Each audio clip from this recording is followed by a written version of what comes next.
Oh, I'm your superhero critic. I'll stay super as long as you stay awesome. And welcome to Sonic the Hedgehog 3. To finish off this amazing trilogy, the Sonic trilogy would bring in the anti-hero counter Hedgehog Shadow, and have him played by Keanu Reeves of all people, while bringing back everyone from the first two films, with Jim Carrey doing a dual role and Kristen Ritter debuting playing Director Rockwell. The film was highly anticipated and borrowed storylines from Sonic Adventure 2 as well as Shadow's solo video game, and would be about the awakening of Shadow after 50 years of imprisonment, and Eggman's grandfather wanting revenge for his granddaughter's death. So, without further ado, let's look at Sonic 3.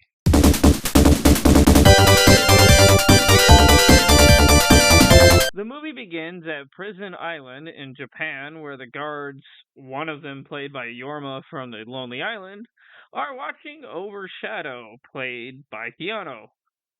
The power is hijacked, and it allows Shadow to wake up.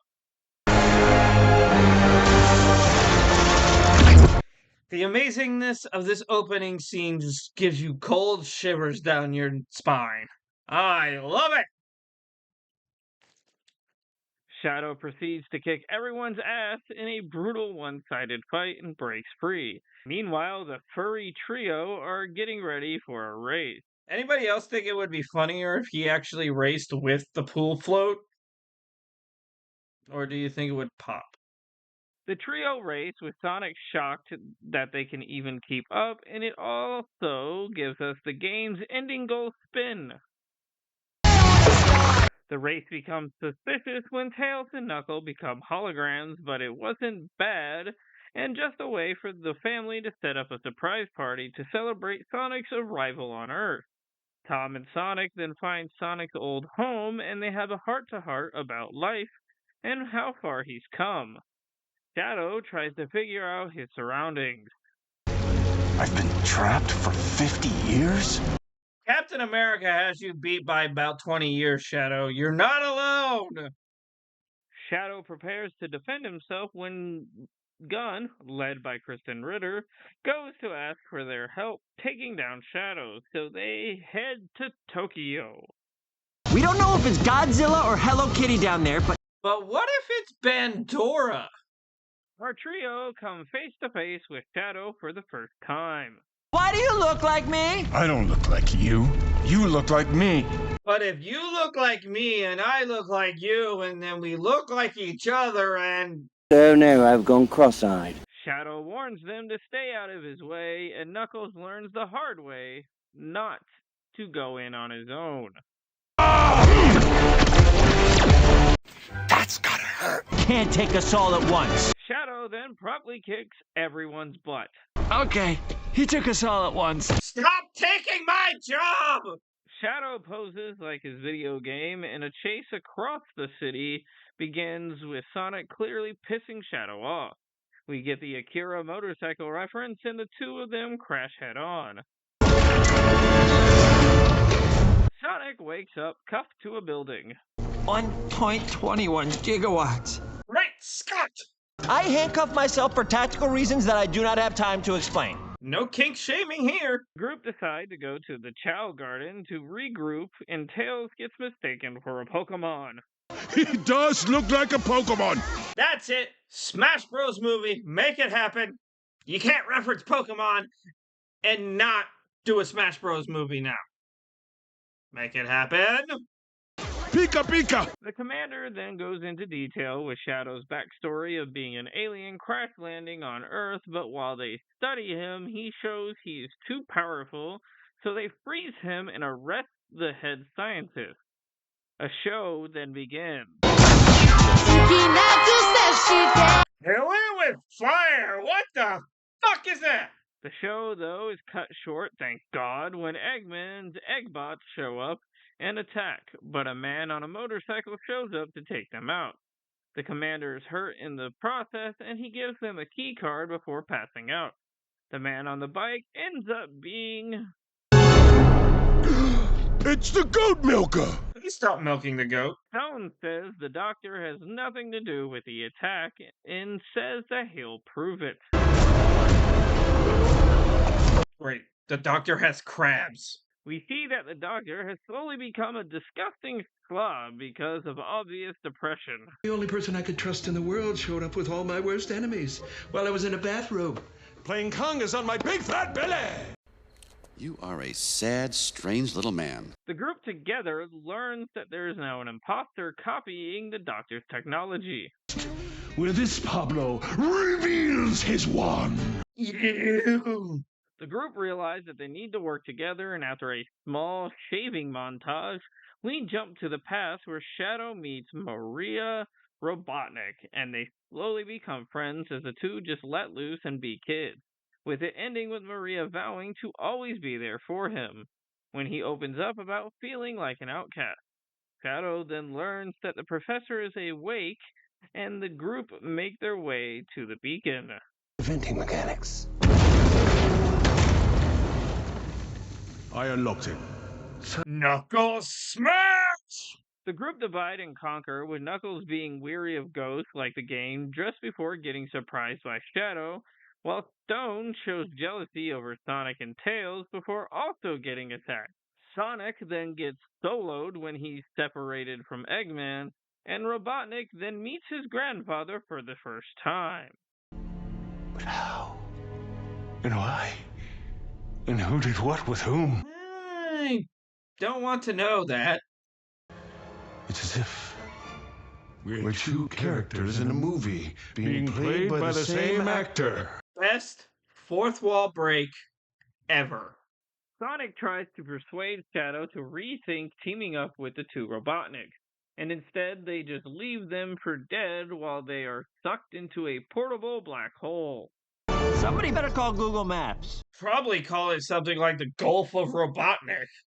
We get a funny montage of the Robotniks bonding through VR while Stone feels left out. The trio then go to Tom and Maddie, who instantly say yes as they've become so bored they start a bunch of hobbies. I want a ventriloquist dummy. Rude.